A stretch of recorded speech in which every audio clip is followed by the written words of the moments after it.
नमस्कार, स्वागत है आपका आज के एजेंडा में। मैं हूं आपके साथ हेमंत केवलिया।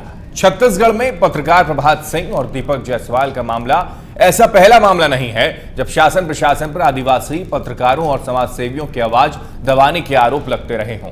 कभी सोनी सूड़ी, कभी मालिनी सुब्रमण्यम, तो कभी सुमारू नाग। जो भी आदिवासी के लिए काम करता है किसी न किसी मामले में फंसता दिखाई देता है या फिर हिंसा का शिकार हो जाता है। इसके बावजूद इन घटनाओं में कोई कमी आती नहीं दिखाई दे रही। यही वजह है कि विधानसभा में विपक्ष के नारों के बोल होते हैं, बस्तर में लोकतंत्र बचाओ। क्या वास्तव में बस्तर में लोकतंत्र खतरे में है या फिर पत्रकारों की प्रताड़ना के पीछे छिपा है सियासी जाल?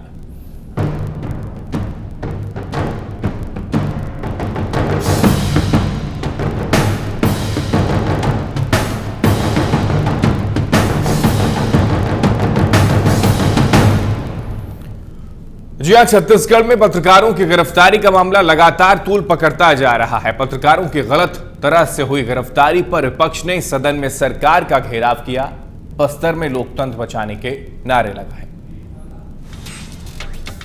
छत्तीसगढ़ में पत्रकार दीपक जायसवाल और प्रभात सिंह की गिरफ्तारी का मुद्दा लगातार गर्माता जा रहा है। पत्रकारों की गिरफ्तारी के मुद्दे को लेकर विपक्ष ने स्थगन प्रस्ताव लाकर चर्चा की मांग की, जिसे स्वीकार नहीं किया गया। विपक्ष का आरोप है कि सरकार बस्तर के सच को सामने नहीं आने देना चाहती, इसीलिए आदिवासी के हितों में काम करने वाले पत्रकारों को प्रताड़ित करती है। माननीय गृह मंत्री से सरकार से प्रस्ताव लाए थे कि इसका काम रोको, प्रस्ताव चर्चा किया जाए। बस्तर में कानून का नाम खत्म हो गया, बस्तर में कानून राज खत्म हो गया, पत्रकार सुरक्षित नहीं है, वहां की आम जनता सुरक्षित नहीं है। पत्रकारों के साथ भी एक उनके राष्ट्रवादी पत्रकार हैं और दूसरे उनके जो विरोधी पत्रकार हैं। दुर्भाग्य इस प्रदेश में कि पुलिस अब राष्ट्र प्रेम का सर्टिफिकेट बांट रहे हैं। शिकायतें आती, उसमें कोई कार्रवाई नहीं होती। मात्र 20 रुपए का आरोप लगाकर जेल भेज दिया गया। और ये इसलिए हम लोगों ने आज सदन में इस मामले पर बड़ी गंभीरता से बातचीत की है। जहां एक और कांग्रेस का आरोप है कि पुलिस और सरकार का अत्याचार छिपा रहे, इसीलिए पत्रकारों को फंसाया जा रहा है। वहीं गृह मंत्री का कहना है कि जिन पत्रकारों पर कार्रवाई की गई, उनके खिलाफ कई मामलों में शिकायतें दर्ज हुई थी, जिसके चलते ये कार्रवाई हुई है। इसमें किसी न किसी व्यक्ति ने उन लोगों के खिलाफ रिपोर्ट की थी और किसी न किसी मामले में वो उनके गिरफ्तारी लंबित थी। लेकिन पत्रकारिता के दौरान, रिपोर्टिंग करने के दौरान पत्रकारों को पूरी स्वतंत्रता हो, पूरी घटना हो, पूरी उनकी सुरक्षा मिले, पूरी निष्पक्षता से वो अपनी कार्यवाही को संपादित कर सकें। और इस दौरान शासन या प्रशासन द्वारा किसी भी तरह की यदि कोई क्षति पहुंचाई जाती है, कोई रोकी जाती है, तो पुलिस विभाग से हटकर जीएडी सचिव की अध्यक्षता में एक इनपावर कमेटी बनी है। विपक्ष को गृह मंत्री का ये जवाब जरा भी रास नहीं आया। इसी का नतीजा था कि विपक्ष ने सदन की कार्रवाई के दौरान हंगामा करते हुए बस्तर में लोकतंत्र बचाओ के नारे भी लगाए। हालांकि विधानसभा अध्यक्ष की ओर से इस मुद्दे पर चर्चा का आश्वासन देने के बाद विपक्ष के रुख में नरमी दिखाई दी। Sanjay Shekhar, India news, Raipur. जी हाँ, पत्रकारिता, प्रताड़ना और सियासत, ये छत्तीसगढ़ में फिलहाल मुद्दा बना हुआ है। हैरानी की बात यह है कि कई मामले सामने आए भी, लेकिन उसके बावजूद सरकार का रुख कुछ और है और विपक्ष लगातार इसको लेकर हमलावर भी है। और विपक्ष ने इसको लेकर हंगामा काटा, वॉकआउट कर दिया। इस मामले को लेकर स्थगन प्रस्ताव विपक्ष लाना चाहता, उसे खारिज कर दिया गया। लेकिन फिलहाल आश्वासन विधानसभा अध्यक्ष की तरफ से भी दिया गया है कि इस मुद्दे पर चर्चा की जाएगी। लेकिन कई बार पत्रकारों की प्रताड़ना के मामले सामने आ चुके हैं। कई मर्तबा प्रदर्शन भी पत्रकारियों की तरफ से किया जा चुका है, रैली भी की जा चुकी है, लेकिन फिर भी ये मामले बार बार बढ़ रहे हैं। नक्सलियों के खिलाफ जो ऑपरेशन दरअसल छत्तीसगढ़ में चलाया जा रहा है, वो सही है या फिर गलत है, उनके मामलों को सही तरीके से दिखाने के लिए भी लगातार पत्रकारिता की जा रही है। पत्रकार इन मामलों को लेकर भी उठाते हैं और शायद इन्हीं मुद्दों को दबाने की कोशिश भी प्रशासन की तरफ से, सरकार की तरफ से की जा रही है। आरोप दरअसल विपक्ष भी लगातार लगाता आ रहा है कि अभिव्यक्ति की जो आजादी है वो छत्तीसगढ़ में खत्म करने की कोशिश सरकार कर रही है। इस तरीके के आरोप तमाम राजनीतिक पार्टियों की तरफ से लगाए ही गए, लेकिन पत्रकारिता के गिरफ्तारी के मामले ने इस मसले को और भी ज्यादा तूल दे दिया है। वहीं यह भी समझ से परे है कि इस तरीके की स्थिति आखिर छत्तीसगढ़ में क्यों बनी हुई है कि पत्रकारिता और पत्रकारों को गिरफ्तार किया जा रहा है। हालांकि अगर बात करें गृह मंत्री की तो उनका कुछ और कहना है कि उनको अभिव्यक्ति की आजादी जरूर है, लेकिन कई और मामलों पर उनको गिरफ्तार किया गया है। चाहे दीपक की बात कर ली जाए या फिर कई और जो पत्रकार हैं उनके ऊपर जो मामले चल रहे हैं उसको लेकर नाराजगी लगातार बरकरार और उसी मुद्दे को भुनाने की कोशिश विपक्ष लगातार कर रहा है।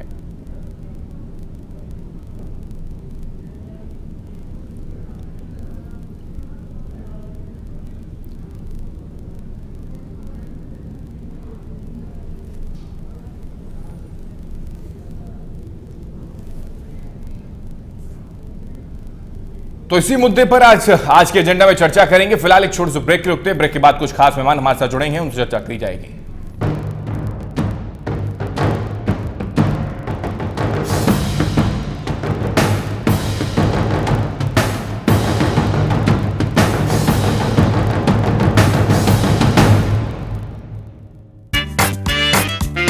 अच्छे लगे, अच्छे दिखे, अच्छे टीटी गारमेंट्स, अच्छे लगे, अच्छे दिखे।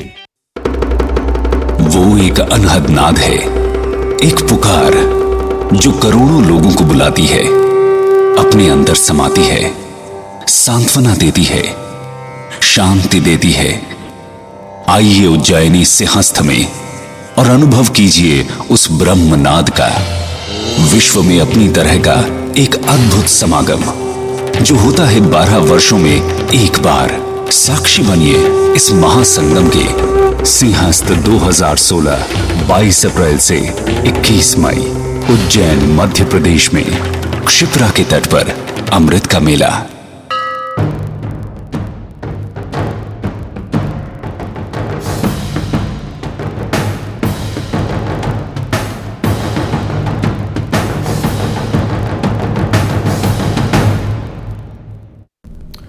ब्रेक के बाद स्वागत है। आज के एजेंडा में हम चर्चा कर रहे हैं अभिव्यक्ति की आजादी को लेकर। पत्रकारिता, प्रताड़ना और सियासत, ये स्थिति छत्तीसगढ़ के अंदर बनी हुई है। विपक्ष की तरफ से लगातार यह आरोप लगाया जा रहा है कि आदिवासियों की आवाज को दबाने की कोशिश सरकार कर रही है। प्रशासन की तरफ से इस तरीके की स्थिति बनी हुई है, लेकिन वहीं पत्रकारिता की अगर बात की जाए तो उस पर भी अब सवाल खड़े होने लगे हैं। क्या, यही जानने की कोशिश हम आज करेंगे आज के एजेंडा के जरिए। हमारे साथ दो मेहमान फिलहाल जुड़े हैं। संजय श्रीवास्तव हैं, प्रवक्ता बीजेपी से। कुछ देर बाद संजय जी हमारे साथ जुड़ेंगे। श्री कुमार मेनन, प्रवक्ता कांग्रेस से हमारे साथ जुड़े हैं। श्री कुमार मेनन जी, बहुत स्वागत है आपका इंडिया न्यूज में। राजकुमार सोनी जी हमारे साथ हैं, वरिष्ठ पत्रकार है। राजकुमार जी, आपका बहुत स्वागत है इंडिया न्यूज में। नमस्कार। राजकुमार सोनी जी, सबसे पहले आपसे शुरुआत करता हूं क्योंकि वरिष्ठ पत्रकार आप भी हैं और जो छत्तीसगढ़ की स्थिति बनी हुई है उसे भलीभांति आप जानते भी हैं। क्या कुछ स्थिति है, क्या केवल विपक्ष की तरफ से इस मुद्दे को उठाकर सियासत करने की कोशिश है या फिर वाकई में छत्तीसगढ़ में स्थिति अभिव्यक्ति की आजादी की रही नहीं?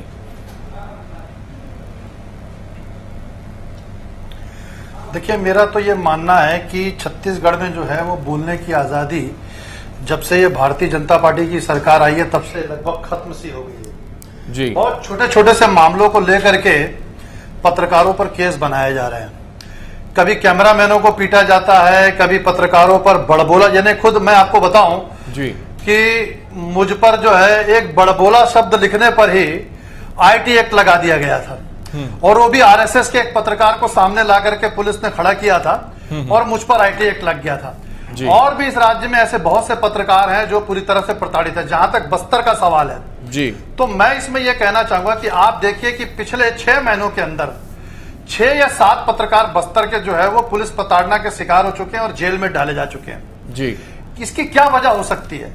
ढेरों सामाजिक कार्यकर्ताओं को वहां एक सामाजिक एकता मंच श्री एसआरपी कल्लूरी साहब ने खोल रखा है, एक महिला एकता मंच खोल रखा है। जितने भी सामाजिक कार्यकर्ता ये जाकर के गांव में पता करते हैं कि जहां मुठभेड़ बताई जा रही है, क्या वो वास्तव में मुठभेड़ है या नहीं। जी जी। और जब सच सामने आता है कि वहां पे फर्जी मुठभेड़ हुई है, कोई गोलियां नहीं चली, निर्दोष और ग्रामीण आदिवासियों को गोलियों से भून दिया गया, तो तुरंत उनको एसआरपी कल्लूरी और उनकी टीम जो है वो माओवादी घोषित करने में लग जाती है। और यदि सामाजिक कार्यकर्ताओं के साथ पत्रकार चले जाते हैं तो उनके साथ भी ये बुरी स्थिति कर दी जाती है। जी। मेरे साथ ये दो लोग बैठे हुए हैं, भारतीय जनता पार्टी के हैं, कांग्रेस के हैं, ये लोगों की अपनी अपनी राय और हो सकती है जी। लेकिन एक पत्रकार की हैसियत से जो हमारा जमीनी काम है, हम लोगों ने वहां जाकर के देखा है, उसके बाद आधार पर हम ये पाते हैं कि पत्रकारों को पुलिस वैसे नहीं उठा रही, उन पर किसी आदमी के नाम से केस दर्ज करवाया जाता है। अब जैसे मैं आपको बताऊं कि बस्तर में एक पत्रकार है प्रभात सिंह जी, उन पर यह आरोप लगा कि वो आधार कार्ड बनाने के नाम पे 20-20 रुपए की वसूली कर रहे हैं। यह मामला आज विधानसभा में उठा। क्या पत्रकारों की इतनी गई बीती स्थिति हो गई है इस राज्य में कि 20-20 रुपए की वसूली करेंगे? आप ये बताइए, उनके भाई का एक छोटा सा व्यवसाय है आधार कार्ड बनाने का, वो अपने भाई की दुकान में जाकर के बैठे भी ना, वहां जाकर के बैठता है तो उस पर यह आरोप लगा दिया गया कि आधार कार्ड बनाने के नाम पे 20-20 रुपए की वसूली कर रहा है। एक दीपक जायसवाल नाम के पत्रकार है, उन पर कहा गया कि वो माओवादियों के नाम पर उगाही करते हैं। मैं कहना चाहता हूं कि इस राज्य के बस्तर के पूरे अफसरों की आप जांच करवा लें, वो सारे के सारे माओवादियों से मिले हुए। एक बार हम माओवादी रिपोर्टिंग करने गए थे तो एक पुलिस वाला हमारे सामने हथियार लेकर के आया था जी, और उसने कहा था कि ये पुलिस का हथियार है, हमको माओवादियों को देना है। तो ये सारी चीजों की जांच ना करके, और दूसरा मैं आपको एक बताना चाहता हूं कि बस्तर में जो स्थिति है वो ये है कि बस्तर एक खनिज संसाधन से परिपूर्ण जो है वो पूरा इलाका है जी। तो वहां जो कॉर्पोरेट सेक्टर की नजर लगी हुई है, प्रशासन नहीं चाहता, सरकार नहीं चाहती कि पत्रकार किसी भी तरीके से असहमति का कोई स्वर वहां पर बोले, वहां ये सब कुछ लिखे पड़े, कॉर्पोरेट सेक्टर को लूटने दिया जाए, बोलने दिया जाए, आदिवासियों को मारा जाए, जो बेघरबार है उनको कर दिया जाए। सलवा जुडूम में क्या हुआ, कई आदिवासियों को बेघरबार कर दिया गया। आज कहां है सलवा जुडूम, हम पूछना चाहते हैं सरकार से। मैं पूछना चाहता हूं कि कहां है सलवा जुडूम। यदि कोई पत्रकार उस जाकर के सलवा जुडूम कैंप पे शिविरों की स्थिति लिखता है तो वो पुलिस की गोलियों का शिकार हो जाएगा या पुलिस के निशाने में आ जाएगा। भाई यदि आप इतने ही ईमानदार हैं, हम एसआरपी कल्लूरी से कहना चाहते हैं, वहां के स्थानीय प्रशासन और पुलिस प्रशासन से कहना चाहते हैं, आप यदि आप इतने ही ईमानदार हैं तो असहमति से डरते क्यों हैं? बोलने दीजिए, लोकतंत्र की सबसे बड़ी खूबसूरती है असहमति है। बोलने तो दीजिए, लिखने तो दीजिए, पढ़ने तो दीजिए। आप तो ऐसा कुछ कर रहे हैं जैसे कि जो कोई लिखने पढ़ने वाला उसने बहुत बड़ा गुनाह कर दिया हो। तो बस्तर जो है वो ये मान के चलिए, मैं कहता हूं वहां की बस्तर में अघोषित आपातकाल लगा दिया है सरकार ने। अघोषित आपातकाल, इसको आप बंद करिए, इन्वर्टेड कॉमा, अघोषित आपातकाल बस्तर में लगा हुआ है और इसकी यहां धीरे से ही राजधानी तक भी पहुंचेगी। दरअसल यह एक इशारा है, सरकार का यह एक इशारा है कि बस्तर के पत्रकारों खामोश हो जाओ। बस्तर के पत्रकारों के बहाने वो पूरे प्रदेश के जो लिखने पढ़ने वाले पत्रकार हैं, प्रतिबद्ध पत्रकार हैं, उन सबको डराना चाहती है सरकार। पर ऐसा नहीं है, लिखने पढ़ने वालों ने आजादी के समय भी डट करके मुकाबला किया है, आगे भी डट करके मुकाबला होता रहेगा। इस राज्य में ऐसे बहुत सी सरकारें आती जाती रही है, लेकिन लिखने पढ़ने वालों का वजूद है और बरकरार रहेगा। बिल्कुल, आज मैं लौटूंगा आपके पास। संजय श्रीवास्तव जी, प्रवक्ता बीजेपी से हमारे साथ जुड़ गए हैं। संजय श्रीवास्तव जी, के वाकई में जैसे कि राजकुमार जी कह रहे हैं और जो स्थिति बस्तर के अंदर बनी, छत्तीसगढ़ के अंदर बनी हुई है, क्या बस्तर के अंदर अभिव्यक्ति की आजादी नहीं है? अगर कोई कुछ लिखना और लिखना चाहता है, उसको दिखाना चाहता है तो उसको रोक दिया जाएगा, अगर वो सच्चाई हो तो भी?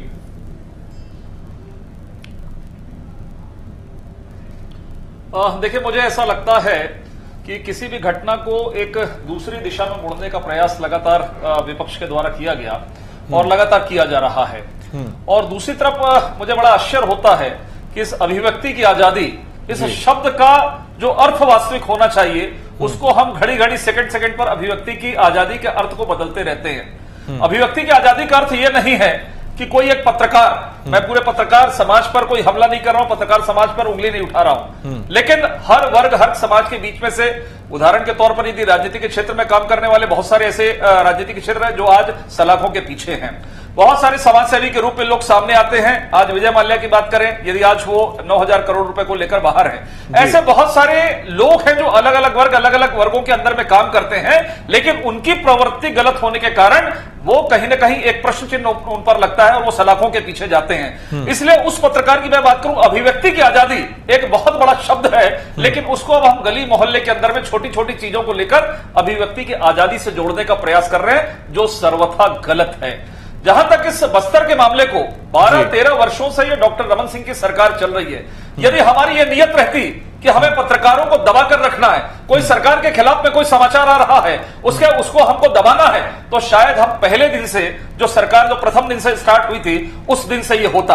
आज अचानक आज ऐसी क्या स्थिति हो गई 2-4 महीने के अंदर कि आप ये लगातार आरोप लोग लगाने का प्रयास कर रहे हैं, विपक्ष कर रहे हैं। क्योंकि ऐसे मामले में संजय निकल कर सामने आए, चाहे वकीलों की बात कर लें, समाज सेवियों की बात कर लें, सामाजिक संगठनों की बात कर लें, तो उनकी तरफ से भी ये चीजें निकलकर सामने आ रही है कि अगर कोई बेगुनाह है उसको बचा लिया जाता है तो उसके घर पर हमला कर दिया जाता है। मेरी बात पूरी हो जाने दीजिए, क्योंकि हमला सरकार पर है और बचाव करने की स्थिति मेरी है। मैं किन परिस्थितियों में क्या है कैसा है मेरे को बोलने की आजादी दीजिए। यदि वकील वर्ग है, व्यापारी वर्ग है, और मैं तो अपने को जोड़ूंगा, भारतीय जनता पार्टी ने जितना विपक्ष का काम किया शायद दूसरे लोगों ने नहीं किया, दूसरे दलों ने नहीं किया। कितने लाठी डंडे कांग्रेस की सरकार के अंदर में जब 11-12 लोग प्रदेश अध्यक्ष से लेकर सांसदों के हाथ पर तोड़ दिए गए थे, हमें कहीं दिक्कत नहीं है, विपक्ष का काम है हम करेंगे, लेकिन सरकार ने इस तरह का काम कांग्रेस के समय में भी किया है। लेकिन मेरा कहने का मतलब ये मैं उसका समर्थन नहीं कर रहा हूं। यानी किया है, आप मानते हैं कि ऐसा हो रहा है, पत्रकारों के साथ गलत व्यवहार हो रहा है, उन्हें गिरफ्तार किया जाता है, कांग्रेस के टाइम में भी किया गया और अब भी किया जा रहा है, ये आप कह रहे हैं। पत्रों में लॉ एंड ऑर्डर की बात आती है और जब दूसरी ओर लॉ एंड ऑर्डर की बात करते हैं तो पत्रकार, यदि कोई एक पत्रकार है, तथाकथित पत्रकार, उनका मामला आईटी एक्ट से इसलिए जुड़ा है कि उन्होंने एक जो ग्रुप बनाया है, ग्रुप के अंदर में जिस तरीके के मैसेज आए हैं, जिस तरीके का अश्लील मैसेज आए हैं, जो मेरी जानकारी है उसके तहत उनके खिलाफ में आईटी एक्ट की धारा लगी है। और ये 20 रुपए वाला क्या, 1 रुपए का भी भ्रष्टाचार यदि किसी मामले में है, यदि कोई सामान्य आदमी के ऊपर में प्रश्न चिन्ह खड़ा होता धारा लगती है, तो पत्रकार को अलग से कैटेगरी में या अलग से कहीं पे उनको श्रेणी में नहीं रखा जा सकता कि उनके खिलाफ में कार्रवाई नहीं होगी। इसलिए मेरा यह मानना है कि अभिव्यक्ति की जो स्वतंत्रता की अभिव्यक्ति को गलत दिशा में नहीं ले, इस पूरे प्रकरण को गलत दिशा में, हम पत्रकार समुदाय की बात नहीं करें, हम व्यक्ति विशेष की बात करें, किसी पत्रकार को दबाने का मामला नहीं है। मैं ये नहीं कहता प्रशासन में भी गलतियां होती है, पुलिस प्रशासन से भी गलतियां होती है, लेकिन इसका यह तात्पर्य नहीं है कि आप पूरे प्रशासन को, आप सरकार को कटघरे में खड़े करने का प्रयास करें। मुझे ऐसा लगता है ये सर्वथा। संजय श्रीवास्तव ये जरा समझा दीजिए, केवल 1 या 2 पत्रकारों का जिक्र हम नहीं कर रहे हैं, बस्तर की अगर बात हो रही है और पत्रकारिता की प्रताड़ना का मामला अगर सामने आ रहा है तो एक एक करके बार बार ये चीजें निकलकर सामने आती हैं। और महिलाओं की बात करें, महिला पत्रकार की अगर बात की जाए तो मालिनी सुब्रमण्यम को लेकर भी ये मामला निकलकर सामने आया, जहां पर खुद सूबे के मुखिया ने उन्हें आश्वासन दिया था, लेकिन फिर भी ये स्थिति है कि प्रताड़ित वो हो रही हैं और आरोप उनकी तरफ से भी लगाया गया। ये तो विपक्ष का आरोप नहीं था। देखिए, जिन पत्रकारों पर उंगलियां उठी हैं उनके पुराने प्रकरणों का जानकारी आज माननीय गृह मंत्री जी ने विधानसभा में रखा है, विपक्षी सदस्यों के बीच में रखा है। उनके पुराने प्रकरण में वो किन किन प्रकरणों के अंदर में इन्वॉल्व थे ये सर्वथा सिद्ध हो चुका है, तो इसलिए उनको हम सही नहीं ठहरा सकते। ये जितने भी प्रकरण बने, भाई आज पत्रकारों की संख्या छत्तीसगढ़ के अंदर में क्या 10-20 पत्रकार के पुलिस की प्रताड़ना से शहर छोड़ दे, जगदलपुर छोड़ दे, इस तरीके की स्थिति बनी हुई है बस्तर संभाग में। संजय जी, कहीं इस तरह की स्थिति नहीं है, कहीं इस तरह की स्थिति नहीं है। मुझे ऐसा लगता है बस्तर के पुलिस और बस्तर के अंदर में जो जवान जिस मुस्तैदी के साथ में काम कर रहे हैं, जिस नक्सलवाद के खिलाफ में काम कर रहे हैं, उनके मनोबल तोड़ने का प्रयास विपक्ष कर रहा है। मुझे ऐसा लगता है कि ये एक कॉम्प्रिहेंसिव एक एक्शन प्लान बनाकर जिस तरीके का समर्थन विपक्ष दलों के साथ में मिलकर, पत्रकारों के साथ में, समाज के साथ में आम आदमियों को समर्थन प्राप्त होना चाहिए। बड़े दुर्भाग्य की बात है कि एक जो आज देश की समस्या है, जो नक्सलवाद, जिससे कि हमारे छत्तीसगढ़ के जवान लड़ रहे हैं, हमारे पुलिस लड़ रही है, उनके ऊपर इस तरह के आरोप प्रत्यारोप लगाकर सदन के अंदर प्रस्ताव जब लाया गया, स्थगन प्रस्ताव चर्चा के लिए, तो उसे खारिज क्यों कर दिया गया? कम से कम उस पर बातचीत तो हो सकती थी। नहीं, खारिज नहीं किया गया, चर्चा कराई गई है, माननीय गृह मंत्री जी ने जवाब दिया है। अब आप उस जवाब को यदि संतुष्ट नहीं हो रहे हैं तो मुझे ऐसा लगता है ये उनकी जिम्मेदारी नहीं है। उन्होंने यानी कि संतुष्ट आप कर नहीं पा रहे हैं, ऊपर में आरोप लगाए थे कि इनकी गलत तरीके से इनके खिलाफ में कार्रवाई, उसकी पूरी जवाबदारी। जी चलिए संजय जी, लौटूंगा मैं आपके पास। हमारे साथ श्री कुमार मेनन, प्रवक्ता कांग्रेस से बने हुए हैं। श्री कुमार मेनन जी, केवल आरोप विपक्ष की तरफ से लगाए जा रहे हैं, बेवजह इस मुद्दे को उठाया जा रहा है, ये दरअसल कहना है संजय श्रीवास्तव का।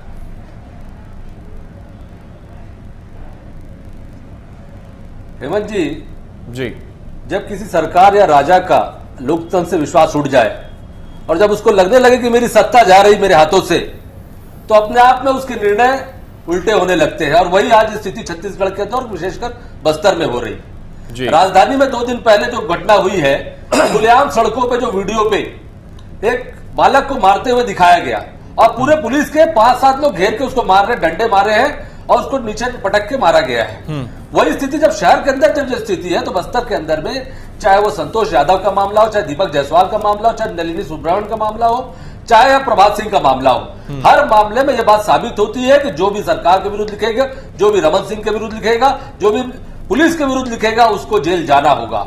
इसके पहले भी कई प्रकरण आए।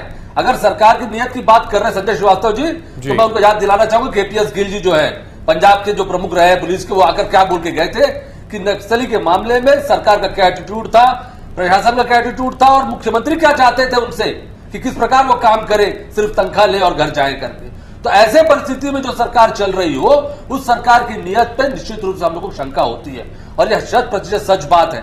ये साबित हो जाती है जिस प्रकार से पत्रकारों के ऊपर अत्याचार किया जा रहा है, लगातार अत्याचार हो रहा है। ये साबित कर रहे हैं कि इस सरकार का, भारतीय जनता पार्टी का लोकतंत्र पर विश्वास उठता जा रहा है और ये खींच अपनी मिटा रहे हैं। जनता के अंदर से इनका प्रभाव खत्म होते जा रहा है। लगातार नगरीय निकाय चुनाव हो चाहे पंचायत चुनाव हो, लगातार हार देख रहे हैं और तमाम जगह जिस प्रकार से तेजी से ग्राफ, चाहे वो मोदी सरकार का हो, चाहे वो रमन सिंह जी की सरकार का ग्राफ गिरते जा रहा है। यही एक कारण है कि अब ये अपनी सत्ता को बचाए रखने के लिए जो लड़ाई लड़ना है, उसमें अलोकतांत्रिक तरीका अपनाया जा रहा है और लोगों को दबाया जा रहा है, कुचला जा रहा है और डराया जा रहा है, धमकाया जा रहा है कि अगर लिखना है तो हमारी भाषा में लिखो। हमारे जनसंपर्क विभाग के द्वारा जो भाषा लिखी जाती है, स्टोरी बनाई जाती है, उस भाषा का ही आप उपयोग करो, अन्य रूप से किसी भी रूप में आप लिखने की स्वतंत्र नहीं है। और यही आज छत्तीसगढ़ के अंदर और विशेषकर बस्तर के अंदर में हो रहा है। संजय जी क्या जवाब है? बेवजह फंसाया जा रहा है, लोकतंत्र की हत्या की जा रही है।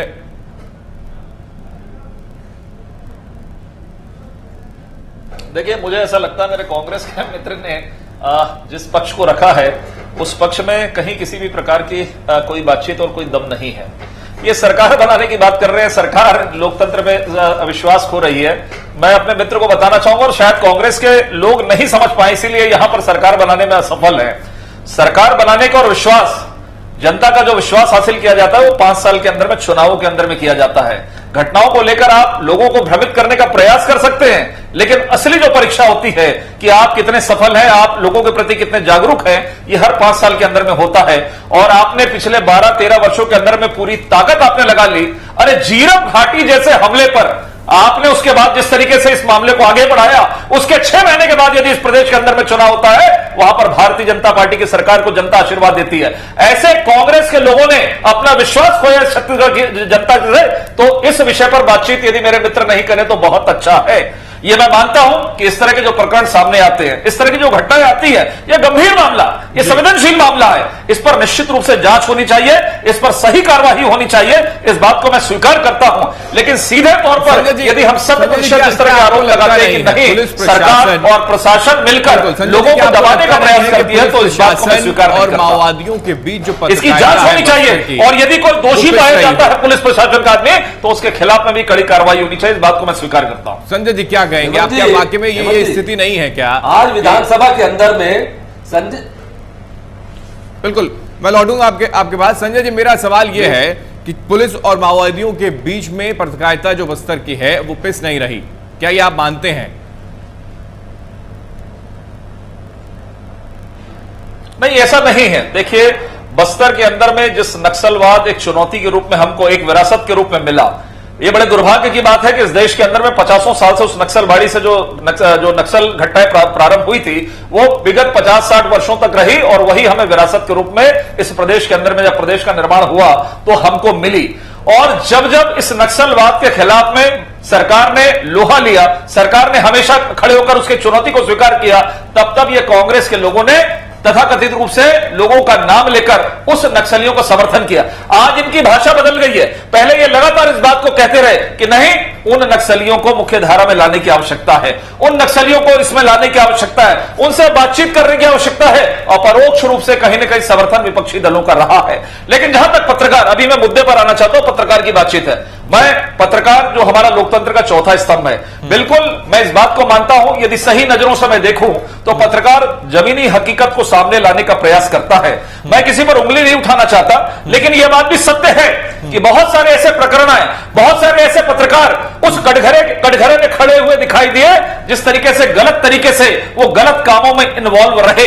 इसलिए सीधे तौर पर यह नहीं कहा जा सकता कि जिस तरीके का आरोप लग रहा है कि नहीं पत्रकारों को जानबूझकर परेशान किया जा रहा है, दूसरे मामले को दूसरे तरीके से प्रकरण बनाए, ये गलत तरीके से। आज शहर के अंदर में यदि कोई बातचीत होती है, यदि कोई 50 रुपए का रिश्वत देता है, तो समाचार पत्रों में यही पत्रकार मित्र बड़ी फोटो छापकर कहते हैं कि यह भ्रष्टाचार में लिप्त था, ये विभाग भ्रष्टाचार में लिप्त है, वो अधिकारी भ्रष्टाचार में लिप्त है, ये अधिकारी भ्रष्टाचार में लिप्त है। यदि आज एक पत्रकार पर यदि इस प्रकार का आरोप लगता है भ्रष्टाचार का, तो आखिर वो दर्द जो हो रहा है, इस बात को समझने की आवश्यकता है। मैं पूरे पत्रकार की बात नहीं कर रहा हूं, लेकिन हमारे बीच में से भी कोई न कोई इस तरह का कोई एक व्यक्ति निकलता है जिसकी नीयत ठीक नहीं रहती है, और वही नीयत ठीक नहीं होने के कारण ये जो पत्रकार सामने आए हैं, इसकी बात कर रहे हैं कि बदले की भावना से काम होगा, ये आप कहना चाह रहे हैं। अगर कोई किसी तरीके से विभाग के अधिकारी को अगर सच मैं बिल्कुल इस बात को स्वीकार नहीं करता, मैं इस बात को बिल्कुल स्वीकार नहीं करता। पत्रकार सारे गलत हैं, ये आप कहना चाह रहे हैं। मैंने कहा, मैं बार बार इस बात को कोट कर रहा हूं, शायद आप सुनने का प्रयास नहीं कर रहे हैं। आप सुन रहे हैं कि मैं पूरे पत्रकार जगत पर हमला नहीं कर रहा हूं। मैंने पहले ही आपको कहा कि 100 नेता यदि राजनीतिक क्षेत्र के लोग काम करते, उसमें से 5 आदमी गलत कामों में इन्वॉल्व रहते हैं और किसी न किसी कारण से वो जेल की सलाखों के पीछे जाते हैं, उन पर आरोप लगता है, पार्टी एक्शन लेती है, तो पूरे पत्रकार जगत पर मैं नहीं, लेकिन उन 100 पत्रकारों के बीच में से एक व्यक्ति गलत हो सकता है। दूसरे प्रकार के आरोप लगे हैं, भ्रष्टाचार के आरोप लगे हैं, प्रशासन की तरफ से और सरकार की तरफ से दिखाने की कोशिश की जा रही है कि आप कुछ कह नहीं सकते, आप कुछ सच दिखा नहीं सकते। यही वजह है कि शायद संभाग में बार बार स्थिति बनी हुई है। चलिए संजय जी, मैं आपके पास लौटूंगा और राजकुमार जी आपसे भी जवाब लूंगा इसका। फिलहाल एक छोटे से ब्रेक ले, यहाँ पर रुकते हैं, ब्रेक के बाद जल्द लौटेंगे।